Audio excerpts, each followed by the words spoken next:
Thousands of supporters and opponents of President Hosni Mubarak battled in Cairo's main square Wednesday, throwing stones and bottles at each other as soldiers stood by.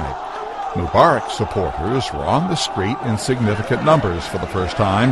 In one instance, his backers galloped in on horseback and camels, only to be dragged off their mounts and beaten. Concerns over the growing violence continues to pour in from around the globe. If it turns out that the regime in any way has been sponsoring or tolerating this violence, that would be completely and utterly unacceptable. These are despicable scenes that we're seeing, and they should not be repeated.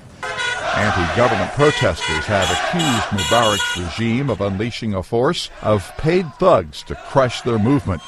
Entrances to a subway station were turned into impromptu prisons, with captured attackers tied up and held at the bottom of the stairs. Bloodied young men staggered into makeshift clinics set up in mosques and alleyways. By Wednesday night, Egyptian officials were reporting as many as 3 dead and more than 600 injured for that day alone. We should not underestimate the danger of instability across the Middle East.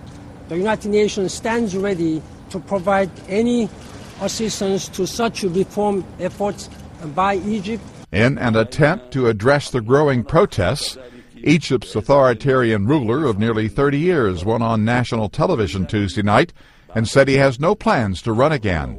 But the 82-year-old Mubarak says he will serve out the remaining 7 months of his term. The Egyptian people need to see change. We know that meaningful transition must include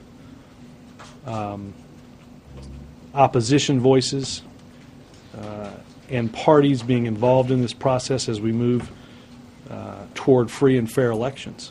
The anti-Mubarak movement has vowed to step up its protest to force him out by Friday.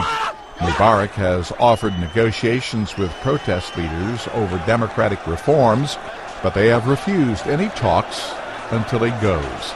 Ross Simpson, The Associated Press.